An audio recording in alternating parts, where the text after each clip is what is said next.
"I know how to cure your son's cancer," the girl said to the millionaire, and a miracle happened. Hello everyone. Enjoy these relaxing moments while you watch. New York City, November. The rain was relentless, heavy and grim, as if trying to wash away the last hopes of mankind. Beyond the long, icy windowpane, the wind howled through the hallway of the 6th floor of Hudson Valley Children's Hospital. The clock on the wall read 3 a.m. No footsteps. No nurses. Only the sterile smell of disinfectant, the faint yellow lights, and the broken, uneven breathing echoing from the pediatric ICU. Inside room 607, Eric Carter sat motionless beside the hospital bed. He wore a gray, expensive suit, his tie was loosened, his shirt soaked from the rain, his hair matted to his forehead. His hand gripped tightly the hand of his son, a frail 9-year-old boy, his head shaved, skin pale like wax. "Leo. Leo," he whispered, eyes bloodshot, voice hoarse. "Can you hear me, son? I'm here. I'm not going anywhere." The boy didn't respond. He lay there, eyelids half closed, his chest rising weakly in sync with the ventilator. A feeding tube was lodged deep into his thin arm, and at the head of the bed, the heart monitor pulsed steadily, as if reminding them that Leo's life now depended solely on its blinking rhythm. The door creaked open.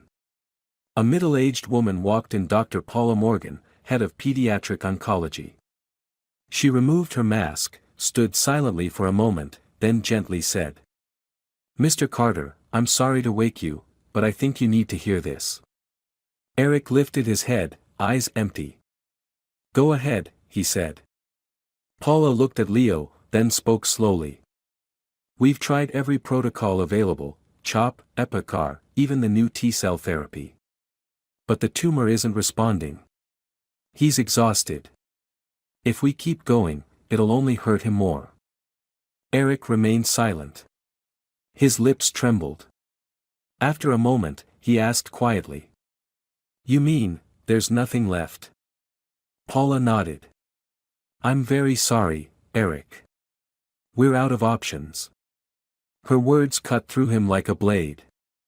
Eric stood up, walked to the window, and stared at the rain pouring over the sleeping city. A part of him wanted to scream, to smash everything, to curse the world, but the rest of him felt nothing. Just a deep, aching void. "I have everything," he murmured, almost to himself. "A private jet, a mansion in the Hamptons, shares in a bank, and now I can't even keep the one child lying right in front of me." Paula stepped forward, gently placed a hand on his shoulder. "No one deserves this, Eric. No one. But, sometimes, letting go isn't the same as giving up." Eric didn't answer. He shrugged her hand off, turned back to the bed, sat down, and held his son's hand again. Paula hesitated. "We'll continue palliative care, keep Leo from feeling any pain." "Get out," Eric cut her off. Not loud, but sharp as a blade. "I need to be with my son." The doctor exhaled, nodded slightly, and quietly left the room.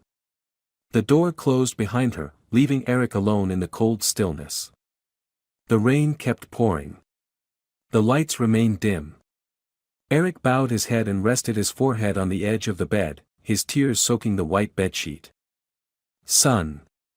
I'm sorry. If I could trade everything I have just for you to wake up, I would do it in a heartbeat."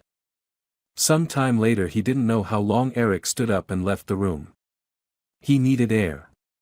He needed something to clear his spinning head. The hospital hallway stretched on, lit by flickering fluorescent lights. He passed the nurse's station, a vending machine, and posters that read, "Fight Cancer," and, "You are not alone." The words cut into him like knives. He chuckled bitterly. Never had he felt more alone. In the back courtyard, he opened a cigarette case and took out the last one. But the lighter wouldn't spark. The wind was too strong. "Need a light?" a young voice said behind him. Eric turned. A girl. Around 10. Dressed in dark, ragged clothes stained with mud. Her long hair was a tangled mess. But her eyes glowed in the dark like they reflected something not of this world. "You smoke?" She offered him a small red lighter. Eric took it, lit the cigarette, took a long drag. "Thanks. But, what are you doing here at this hour?" "I live nearby. Sometimes I come sit at the hospital." "That's strange," Eric muttered. "Hospitals aren't places for kids to hang out." The girl shrugged. "I know how to cure your son." Eric froze. The cigarette fell from his hand, extinguished in a puddle. He stared at the girl, eyes wide. "What did you just say?" "You heard me," she said flatly. "I know how to cure Leo." Eric stepped forward, grabbed her shoulders. "Who told you my son's name? Whose kid are you? Who sent you?" "No one," she said, looking him dead in the eye, completely unfazed. "I just see things." Eric let go, stepped back, panicking. "Are you insane?" "No, but I was once locked in an abandoned house for saying things like this. People called me a freak." A heavy silence fell. The girl stepped closer and knelt down, drawing the shape of a leaf into the wet ground with her finger. "This plant grows at the northern edge of Black Ridge Forest. Purple leaves, sharp tips, smells like mint. If you pick it right, prepare it right, your son will wake up. But if you get it wrong, his heart will stop within an hour." Eric frowned. "You're messing with a life." "I've never joked," the girl said, her voice turning cold. "Your son has a few days left. You can wait for death or take a chance. What's your name?" She paused. Then answered, "Catherine." Eric staggered back, his head spinning. A new voice called out, "A nurse, Mr. Carter. Is everything all right?" Eric turned, but Catherine was gone. Only the leaf shape in the dirt remained, clearly visible in the wet ground. Without thinking, Eric left the hospital that very night. Catherine's words echoed in his mind again and again, impossible to shake off. "If you pick it right, prepare it right, your son will wake up. If not, his heart will stop." No matter how illogical, how insane, how unscientific it sounded, he didn't care anymore. He had lost too much to keep clinging to reason. His son was dying by the hour. And now, he was willing to believe in anything, even a miracle told by a mysterious girl from nowhere. The Range Rover sped through the A1 highway under torrential rain. The wipers couldn't clear the water fast enough, the streetlights blurred into ghostly streaks. Eric gripped the steering wheel, his eyes fixed on the road north, toward the place Black Ridge Forest sat like a dark stain on America's biological map. Nearly 2 hours later, he turned onto a dirt road leading into the forest. Mud splashed everywhere, the wheels slid through potholes and rocks. Only the sound of rain on the roof and his frantic heartbeat filled the car. GPS had lost signal. His phone had gone dead 10 minutes ago. "Damn it," Eric muttered, voice dry. He killed the engine, grabbed a flashlight and stepped out. Mud reached his ankles. The wind howled through the pine trees, freezing. In front of him, tall black trunks loomed, soaked and still. Behind him, the faint glow of the car the only light left. He pushed on, following Catherine's cryptic directions, grows at the northern edge, purple leaves, minty smell. After nearly 20 minutes wading through mud and thorny underbrush, Eric stopped. At his feet was a small patch of plants, knee-high, pale purple leaves, long and narrow, and yes, they carried a faint mint scent. "Dear God, it's real," he whispered, heart pounding. He bent down, reaching to pluck a leaf when suddenly, a rough hand grabbed his throat from behind. Eric panicked, struggled, flashlight falling into the brush. His neck was yanked backward, slamming him into the wet ground. Before he could scream, a cloth soaked in chemicals was pressed to his mouth. Everything went black. When Eric woke up, he was tied to a wooden chair inside a rotting shack deep in the forest. The stench of mildew, burnt wood, and something foul like rotting meat surrounded him. His limbs were numb. His mouth still gagged. His suit was caked in mud. A man's voice came from behind. "Welcome back, Eric. Remember me?" Eric turned his head. A thin, ragged man with wild long hair and sunken cheeks stood there, eyes glowing with fury and madness. "Ryan," Eric gasped, after the gag was removed. Ryan smirked. "Impressed, huh? You still remember my name after all these years?" Eric swallowed hard. What the hell are you doing here?" "Waiting for you." Ryan stepped closer, his face inches from Eric's. "For 20 years, I lived with the memory of that freezer at Hudson Preparatory School. Remember that night in winter, 2005? You and your rich boy buddies locked me in the cold storage, latched the door, then left. You even shouted, 'Let's just pretend you're dead so we don't have to deal with you.'" Eric bowed his head. Memories he thought buried came crashing back. Back then, Ryan, the smartest kid in the younger class, had become a threat to the ruling clique. And Eric, their ringleader, took action. "I almost died that night," Ryan snarled. "I suffered brain damage, lost my scholarship, my father killed himself, my mother lost her mind. I lost everything. And you? You went to college, became a millionaire, lived in a golden mansion." "Ryan," Eric gasped. I was just a kid. I was stupid.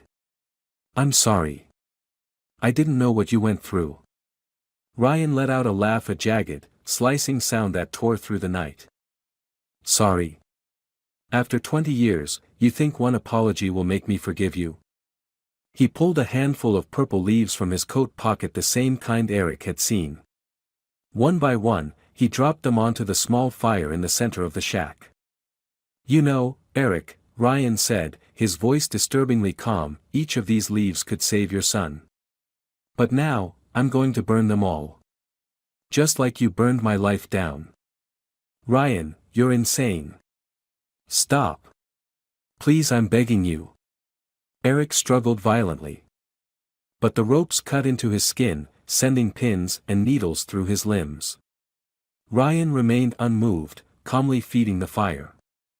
The smoke curled upward, sweet with mint, the scent of hope, now turned into the stench of vengeance. "You know how I survived?" Ryan stared at him. "I lived in mental hospitals, in the woods. I stole food. I treated wounds with wild herbs. I know the value of each of these leaves. I once dreamed of using them to save someone. But now, I just want you to feel the helplessness I felt. I'm begging you." Eric shouted. "Leo is just a child. He has nothing to do with this. Let him be." "Oh, now you understand the concept of nothing to do with it." Ryan leaned down, blowing into the flames. "Did you feel sorry when you locked me up? When you beat me just because I scored higher than you? When you laughed while I cried?" Eric broke into sobs. His tears mixed with the rain, the mud, the ashes of the burning leaves. All he could see now was Leo lying alone, frail, waiting for a miracle that would never come. "Ryan, please, don't do this. I'm begging you." "Too late," Ryan said quietly. "I've got 2 leaves left." He raised his hand, ready to toss them into the fire. At that moment, a strange sound rose outside. Soft as wind. Then, a girl's voice echoed. "That's enough, Ryan. You've already burned too many." Ryan froze. Eric's eyes widened. From the mist, Catherine emerged. She stepped through the heavy fog, her small figure seemingly untouched by the rain or cold. In her hand, she carried a worn brown cloth pouch, tied with twine.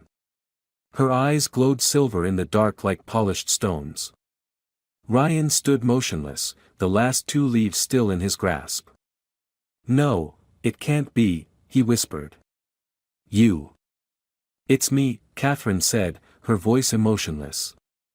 You recognized me faster than I expected. Ryan took a step back, his expression shifting from rage to confusion. You can't be alive. And yet I'm standing here, Catherine interrupted. Unlike the corpse you thought you buried in the woods. Eric stared in disbelief at her, then at Ryan. What the hell is going on? Catherine didn't answer him. She looked only at Ryan, her gaze as sharp as a blade. I still have the scar on the back of my neck, she said in a low voice. Remember? You tied me to the iron door of that abandoned house with electric wire. Then you turned on the power. 30 seconds. Shut up, Ryan hissed, his hands trembling. It wasn't because I betrayed you. It was because I saw the past you wanted to erase. Catherine stepped closer, eyes locked on him. You called me a freak. You said someone like me didn't deserve to live.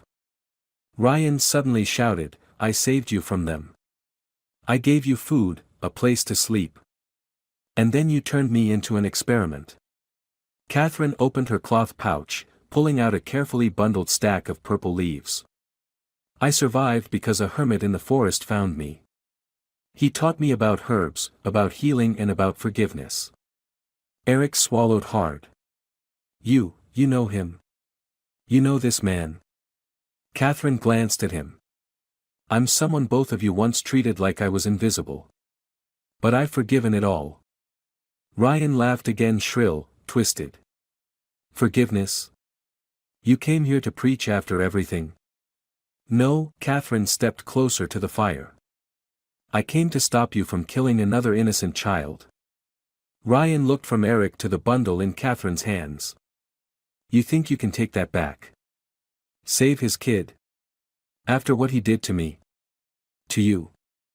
Catherine knelt, brought a small handful of leaves close to Ryan's face.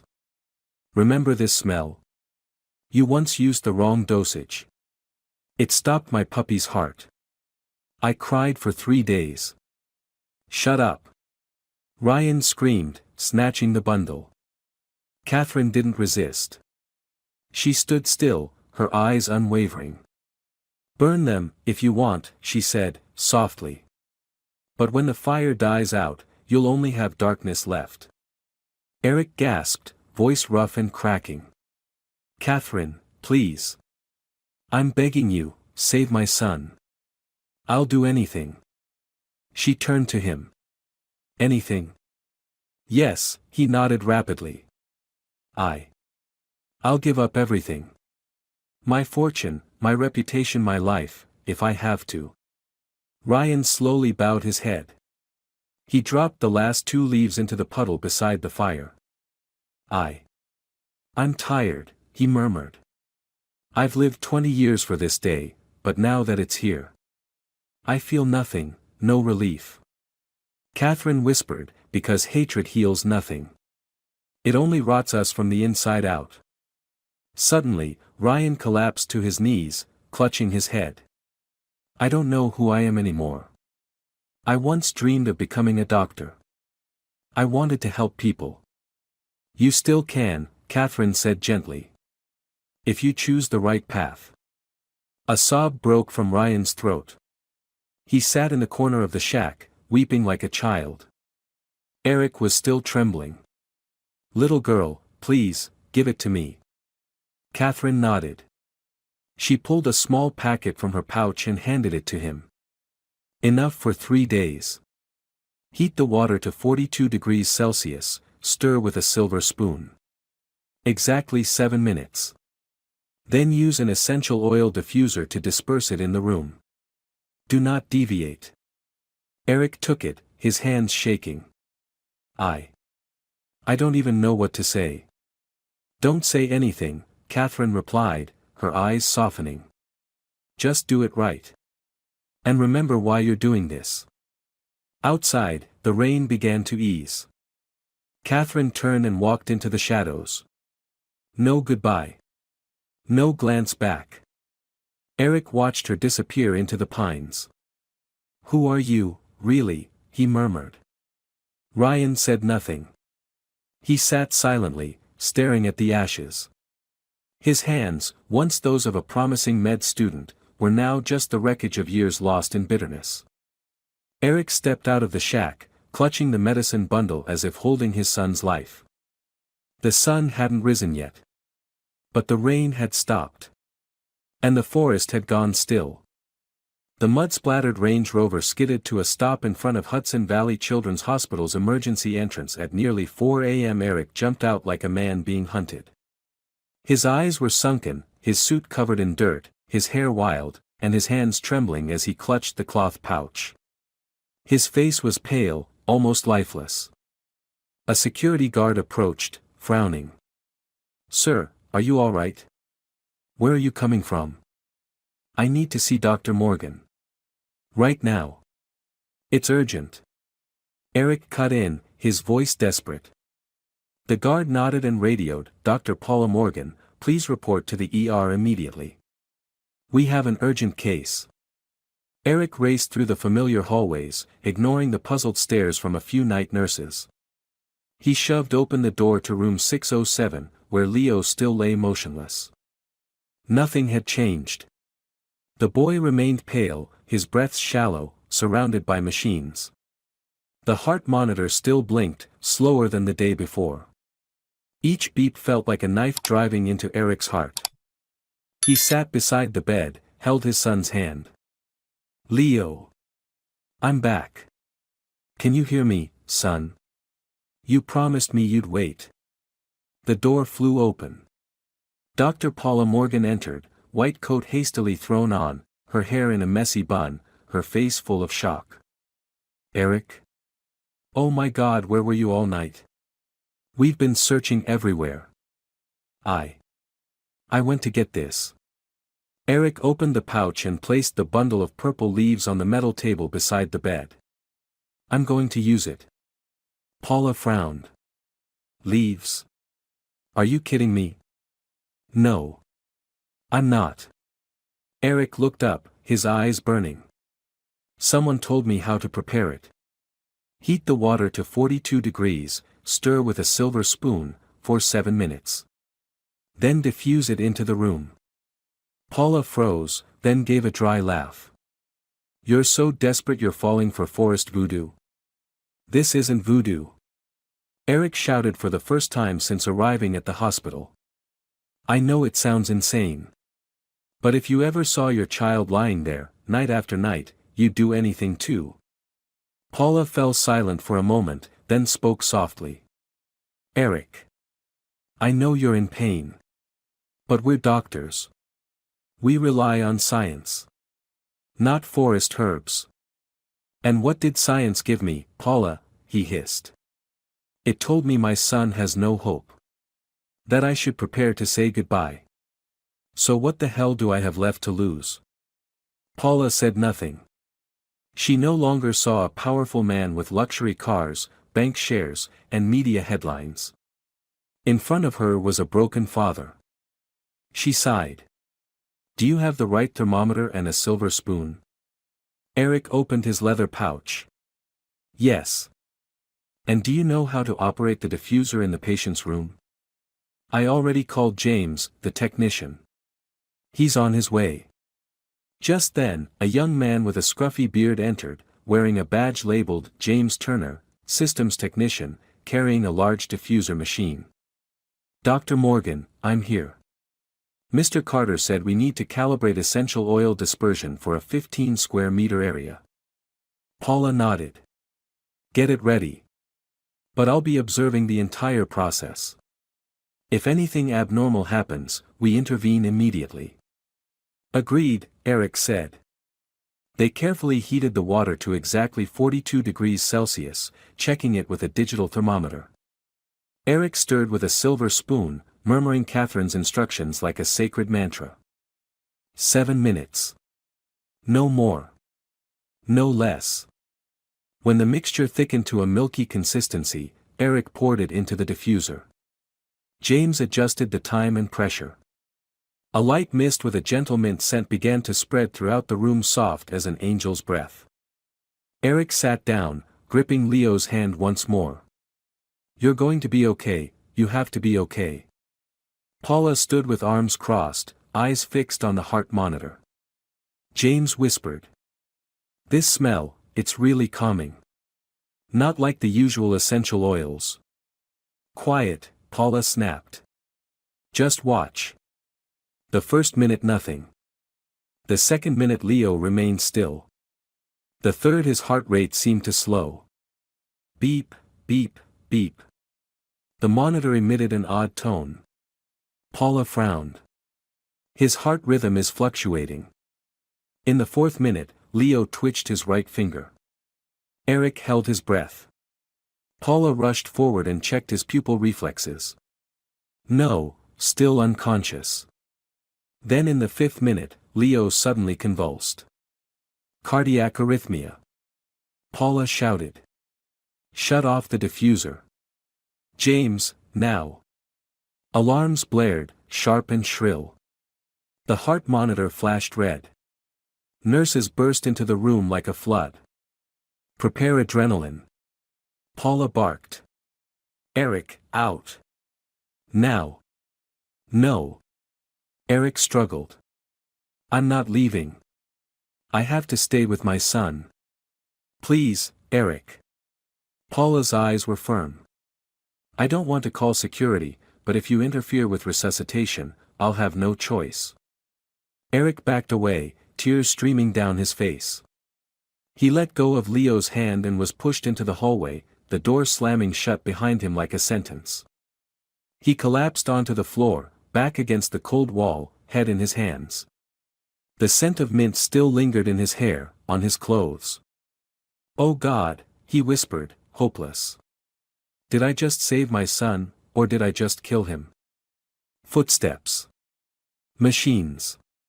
Shouting. All blurred into a thick nightmare. He closed his eyes. But the final image in his mind was Leo convulsing, lips turning blue. The sixth floor hallway felt frozen. Eric remained slumped on the ground, hands trembling in his hair, ears ringing with the chaos behind the closed door. Machines beeping. Nurses rushing. Paula Morgan shouting rapid-fire orders like hammers on steel. "Adrenaline, 1 milligram. Hurry. Get the defibrillator. Intubate." Heart rate dropped to 40. Eric leaned his head back against the wall, muttering like a madman. Please don't take him from me, it's my fault, it's all my fault." James Turner, the technician who'd been thrown out minutes before, sat a few meters away, face pale as ash. "Mr. Carter. I'm so sorry. I didn't think the oil would." "Be quiet." Eric cut him off without turning his head. "It's not your fault. It's mine." James looked down at the floor, gave a small nod, too afraid to say more. Time stood still. Every minute felt like an hour. Eric no longer knew if it was morning, if the rain had stopped, or if he was awake or dreaming. Suddenly, the door burst open. Paula stepped out, her face slick with sweat, her white coat stained with a mix of pale blood and medication. Eric jumped to his feet. "How is he? Is he alive?" Paula didn't answer immediately. She walked over and placed a hand on Eric's shoulder. "His blood pressure has stabilized. We managed to control the seizures. He's still on the ventilator, but something strange happened." "What?" Eric nearly choked the words out. Paula pulled a CT scan printout from her pocket. "We did a new scan of the tumor. As you know, it was covering nearly 80% of the mediastinal lymph region just 3 days ago. But the new scan shows, it's dissolving." Eric staggered back, as if someone had punched him in the chest. What did you say?" "No one here can explain it." Paula exhaled heavily. "It hasn't disappeared entirely, but it's shrunk over 60% overnight, and that's medically unexplainable." James stood up suddenly. "Could it be the plant? I mean, the extract?" Paula glanced at him, then back at Eric.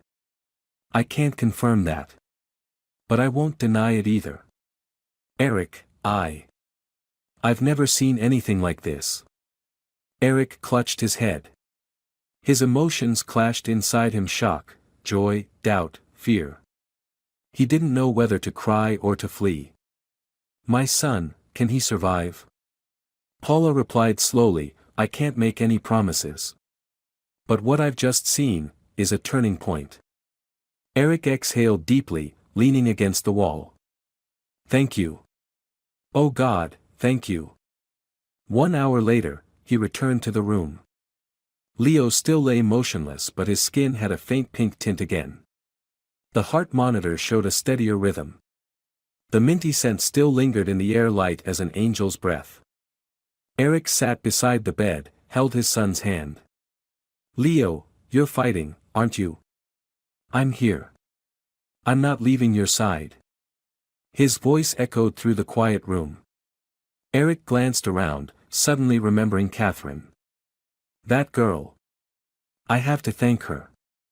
I have to find her. He got up and left the room, searching the 6th floor. The hallway was calmer now. A few nurses checked their logs, everyone weary after the emergency. Eric went to the reception desk. Excuse me, did you see a girl, about 10 years old, long hair, wearing a brown sweater, show up last night? The young nurse shook her head. No, sir. Our night records only show adult patients. No child admissions last night. That's impossible, Eric said, voice sharp. She spoke to me. She gave me the plant. Maybe you mistook someone else. Eric turned abruptly and headed to the lobby on the ground floor. He asked every security guard, every orderly, every nurse. Did anyone see a little girl, around 10 years old, in this area? Everyone shook their heads. No one. Not one person saw her. A young doctor named Alex Thompson gave a polite smile. Could have been stress. People under trauma often see comforting visions. Shut your mouth, Eric growled. I'm not crazy. I know what I saw. Dr. Alex backed off, flustered. Eric rushed to the security office, slamming his hand on the counter. I want to see the surveillance footage from the rear hallway around 2 a.m. last night. The night shift officer, a burly man named Lucas Rogers, frowned. You need clearance for that, sir. I'm Eric Carter. He pulled out his wallet, revealing a card of obvious authority. I can call my lawyer right now. You want that? Lucas swallowed. All right, just that section. They watched the footage together. Lucas rewound the hallway recording from the exact time Eric remembered speaking with Catherine. And then Eric froze. On screen, he stood alone in the rain, smoking, speaking, gesturing, stepping forward, but no one was there. No girl. No Catherine. Eric shook his head over and over.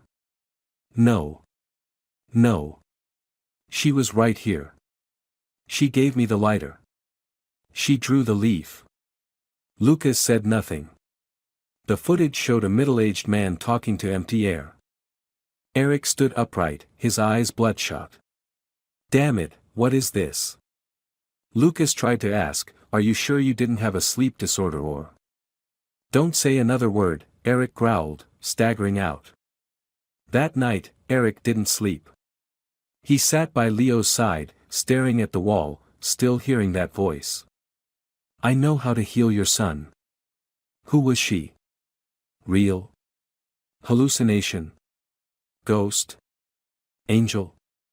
Part of Eric wanted to run from it all, terrified by what he couldn't explain. But another part whispered in his heart. My son is alive. That's all that matters. The next morning, when Paula came in for her second-round check, Eric asked her just one question. Paula, if my son wakes up tomorrow, what will you believe in? Paula stopped, looking at him. I don't know anymore. But I know I'll stop believing everything has a scientific explanation. Rain returned to New York City. The third storm since Eric returned from the forest. But this time, it didn't fall just on his head, it sank deep into his mind. Eric sat by the window of room 607, eyes vacant, watching droplets form trails on the glass. Inside, Leo had not yet awakened. Though his vitals were stable, though the tumor continued to shrink, the boy remained still like he was sleeping a very long sleep. "Why haven't you opened your eyes?" Eric whispered. "You promised, Leo."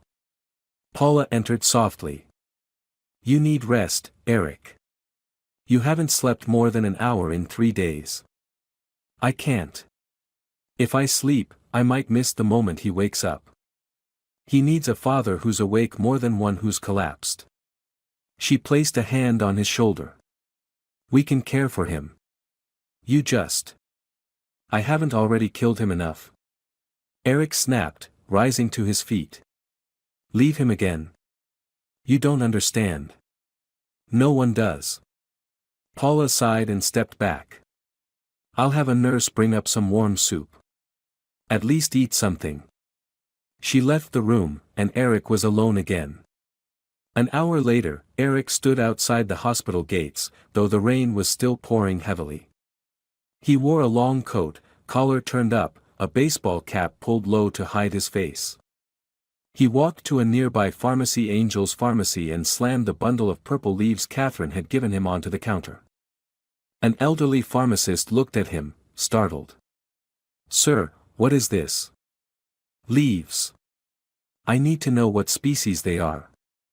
If they're toxic. If they've ever been recorded in medical literature." She opened the packet and frowned. "Smells like mint, but the shape doesn't match mentha or salvia. Where did you get these?" "From Blackridge Forest." Her face paled. "That forest, you went there alone? At night?" "Yes." "Why?" "No one goes into those woods anymore. Not since the case of the 3 missing children in 2009. Police never found the bodies." Eric froze. "A girl, named Catherine, did she ever show up here?" "Sometime this past week." She shook her head. "No one by that name." "But you said, the girl's name was Catherine. About 10 years old. Long hair." "Yes." The woman shivered. 10 years ago, a girl like that went missing in those woods. They said she was kidnapped by someone." Eric's voice cracked. "Her full name, what was it?" She hesitated. "Catherine Reed. I remember because her mother came here once, cried for a week straight." Eric nearly dropped the bundle. "No, no, it can't be. That girl. I talked to her." The pharmacist gently asked, "Did you see her clearly?" Eric didn't answer. He turned and rushed out into the rain. Back at the hospital, Eric returned to the security office, demanding to review more surveillance footage, hallways, lobbies, even elevators. Lucas, the night guard, reluctantly complied. "I know what I saw." Eric snapped. "The girl was standing right in front of me. She gave me the lighter. She drew a leaf on the ground." Lucas shook his head. "Sir, we've combed through the footage from midnight to 4 a.m. There's no little girl on any of the cameras. I wasn't hallucinating." Eric slammed his hand on the desk. "I'm not crazy."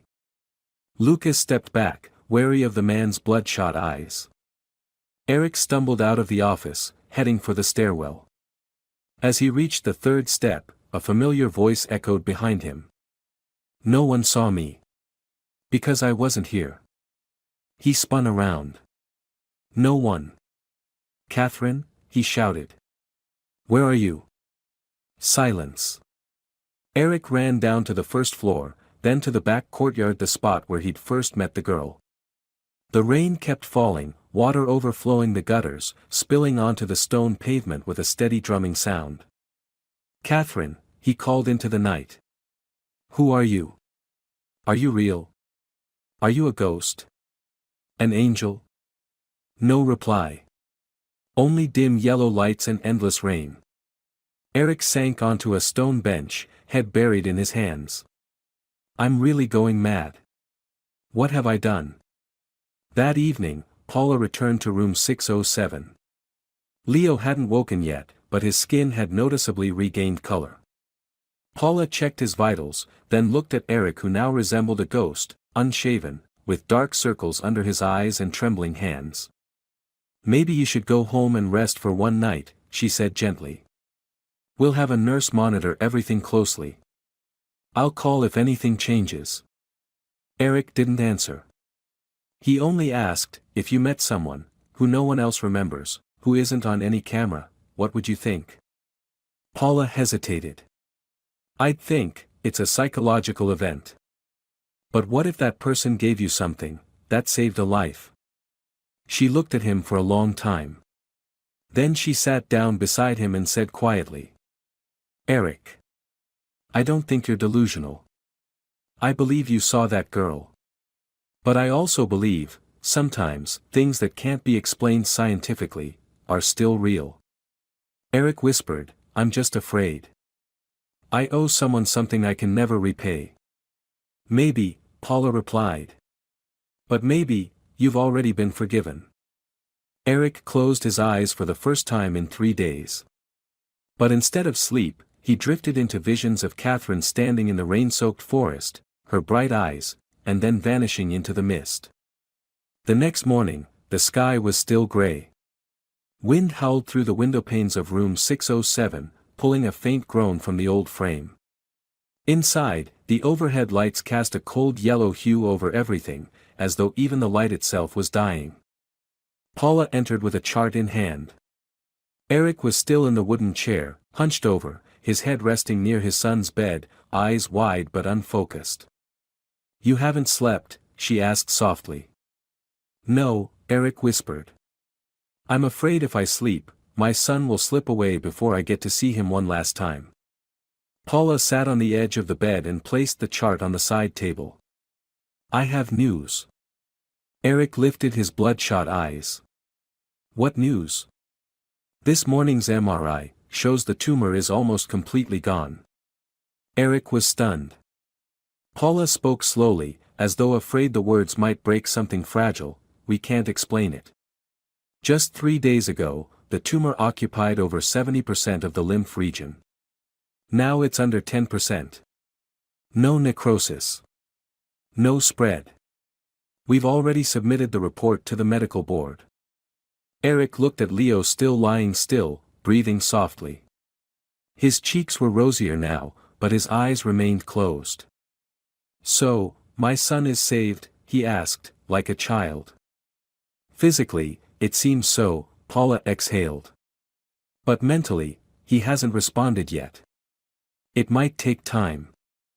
Eric swallowed and stood, stepping closer to his son. He placed a hand gently on Leo's forehead and whispered. Leo, if you can hear me, please, just move a little, just a bit. No response. By midday, Eric decided to do the last thing he could, search for Catherine again.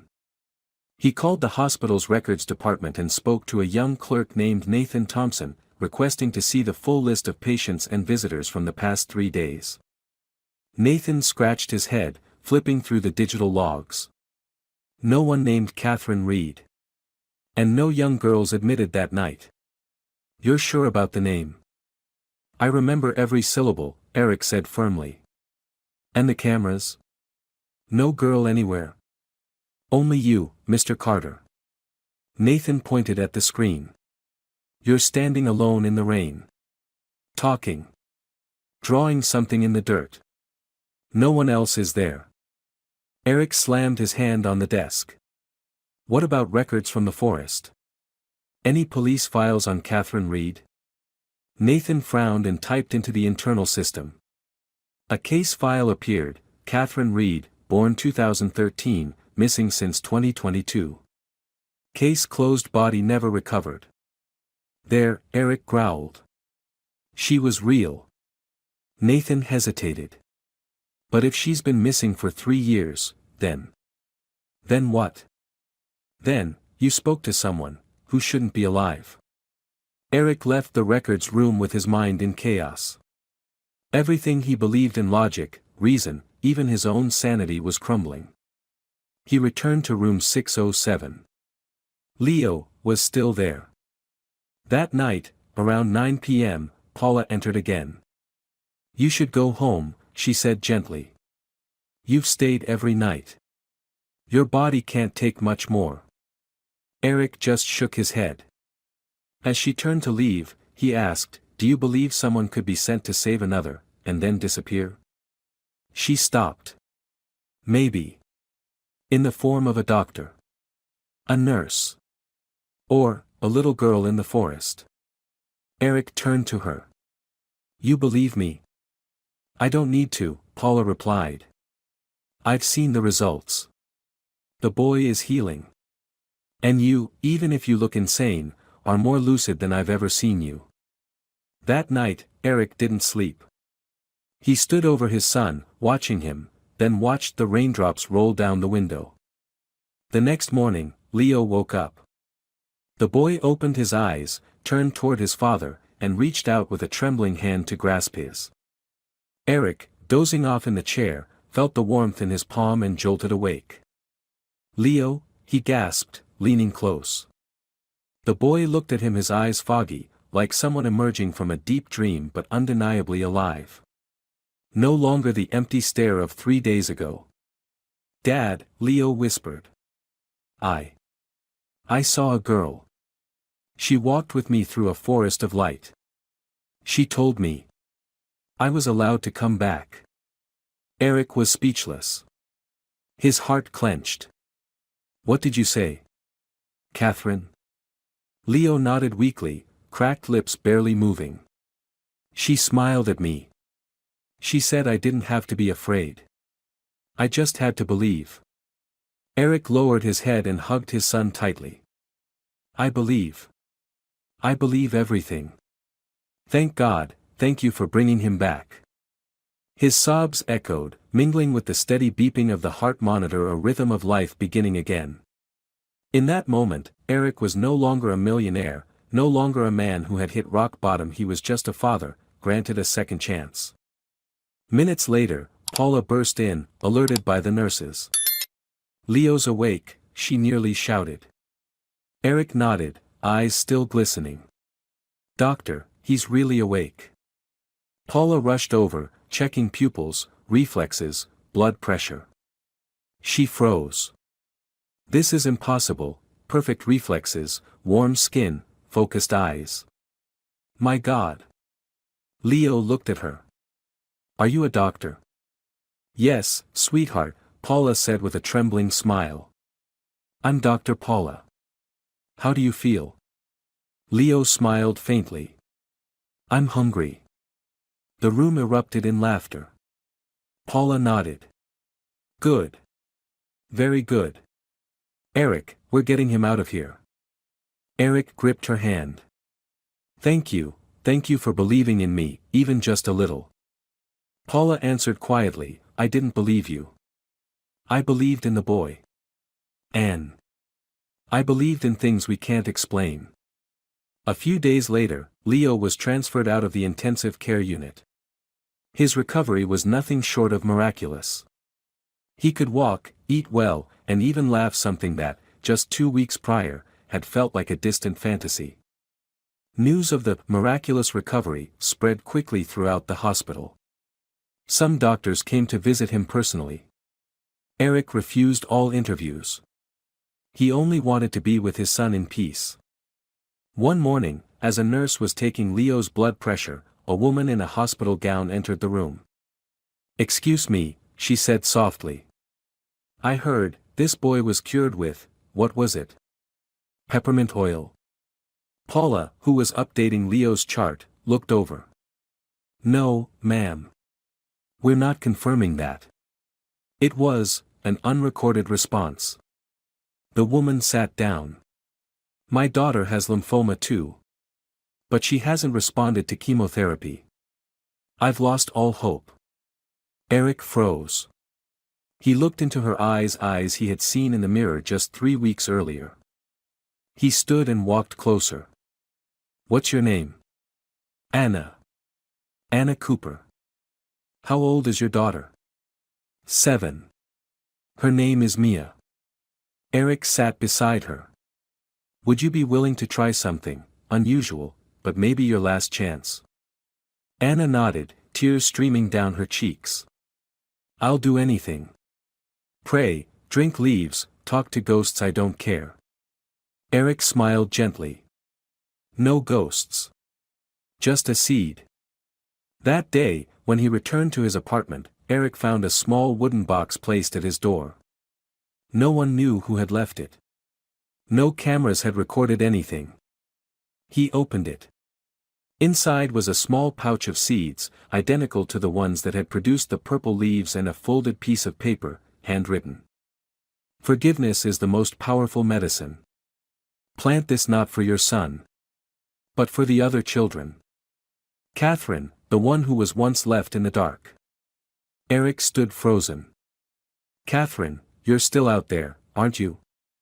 He clutched the note to his chest and looked up at the overcast sky. At that moment, he wasn't questioning, he was believing.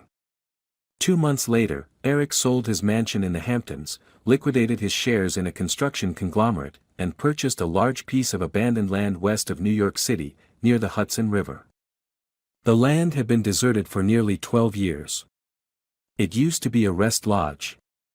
Now, it was a bustling construction site with dozens of workers, excavators, architects, and medical technicians. Paula stood beside Eric on the first day they broke ground. You're really turning this place into a natural therapy center for children with cancer, she asked. Not just therapy, Eric replied.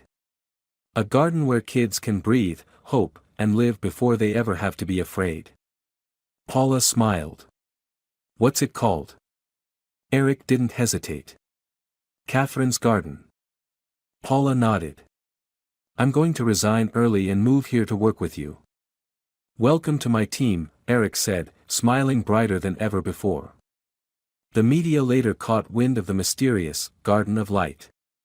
But Eric refused all interviews, rejected sponsorships, and denied naming rights from commercial hospitals. He simply planted hundreds of rows of purple flowers, shrubs grown from the anonymous pouch of seeds. Children from cancer wards began arriving. At first, just 3 or 5. A year later, hundreds. They learned how to brew tea from the leaves, meditate under the morning sun, and tell stories beneath the trees. One little girl once said, I don't know if I'll get better. But here. I'm not scared anymore. To Eric, that was victory. One evening, as the sun dipped low, Leo, now 10 and a half, ran through the rows of purple plants and shouted, Dad! There's new mail. He handed Eric a note, slipped into an envelope. You kept your promise. Now you understand, don't you? Sometimes, to live again, one must die once first. Catherine. Eric looked up toward the distant woods, where the purple flowers bloomed like waves. He whispered, Thank you, for bringing us back. 2 years after the grand opening of Catherine's Garden, the place had become a refuge for families who thought they had lost everything. Purple flowers bloomed across the campus, and every spring, bald-headed children ran laughing through the gardens. Eric was there every day, watering plants, chatting with the kids, listening to stories no one wanted to hear in hospitals. But one June morning, that peace was shattered. Paula burst into Eric's office, her tone urgent. Did you see the morning news? Eric looked up from his therapy scheduling notebook. No. What's going on? Ryan. He appeared on a local news segment. He told everything about the academy. About you locking him in the freezer. Eric went quiet. Paula continued, he said you were the reason he lost his scholarship, that his family fell apart. And, she hesitated, he implied that Eric Carter built this forgiveness garden as a fake way to wash away guilt. Eric sighed. I always knew this day would come. Paula looked worried. We can hold a press conference, deny the claims, or hire legal. No, Eric cut her off. I'll face it. No more hiding. That same day, he held a press conference in the garden. Both the media and the public showed up, some curious, some angry about Ryan's accusations. Eric stepped onto a wooden podium before hundreds of eyes. "Hello everyone. My name is Eric Carter. And yes, I'm the one who caused Ryan's suffering 20 years ago." Murmurs rippled through the crowd. "At 17, I was cruel and arrogant. I looked down on others because I had money. My friends and I locked a classmate in a freezer as a joke and never asked about the consequences." He looked out over the crowd. His voice did not shake. "Is Ryan angry? Maybe. But before you judge him, judge me. Because I started it all." A reporter called out, "Do you plan to resign from Catherine's garden?" "No," Eric replied firmly. "I didn't build this center to absolve myself. I built it so that no child would ever feel as hopeless as my son once did. I don't hide my past. But I choose to live differently." A woman stood up in the crowd. It was Anna Cooper, Mia's mother. "I once thought I lost my daughter. But Eric and this garden saved her. Whatever his past is, today, he has created something good." Another parent chimed in, "Me too. My son slept peacefully for the first time in 6 months after arriving here." Applause rang out, not loud, but sincere. Paula stepped forward, placing a hand on Eric's shoulder. "We stand with you." The next day, Ryan appeared again on television, but this time, looking very different. He no longer smiled with madness. He sat quietly under studio lights. The host asked, "Do you regret going on air to tell your story?" Ryan looked into the camera. "Yes. Partly. Eric is part of the reason I became what I did. But I am also the reason I never became who I wanted to be." "You once burned those purple leaves, didn't you?" Ryan nodded. "I wanted him to hurt like I did. But now I understand, pain doesn't set anyone free." "Is there anything you'd like to say to Eric Carter?" Ryan looked straight ahead. "Thank you for not running. Anne. I'm sorry for trying to make your son a hostage. Maybe both of us needed Catherine, to learn how to forgive." On the 5th spring, Catherine's garden held its first Purple Flower Festival. Leo, now 14, tall enough to tower over Eric, stood next to his father on the wooden platform. He gripped the microphone, hands trembling. "I used to be afraid I would die. But then, a girl walked me through a forest of light. She said I still had something to do. And my dad was the first person who believed that." Applause erupted across the garden. Eric bowed his head before the crowd. "We planted seeds from an unknown pouch. But what we've harvested is faith." A young girl in the crowd raised her hand and asked, "What was the girl's real name?" Eric smiled. "Catherine. But maybe, she doesn't need a name. Because she's a symbol of something unexplainable, but real." That night, when the festival ended, Eric sat alone beneath a purple blossom tree. Moonlight bathed his face, now aged but peaceful. A breeze blew through. A small paper drifted from somewhere and landed at his feet. He bent down and picked it up. The handwriting was familiar, childish, crooked. "When people learn to forgive, the world begins to bloom. Don't let it wither again, Uncle Eric." He looked up, scanning the empty garden. No one was there. Only the purple flowers, swaying gently in the wind. Eric smiled. "I promise. This story is a reminder that redemption doesn't come through words but through action." Eric was once the source of pain.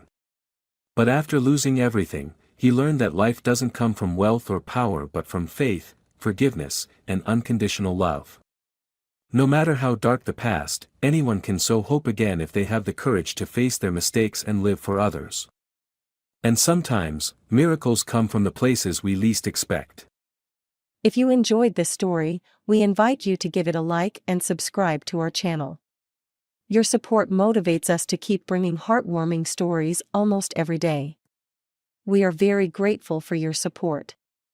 See you soon.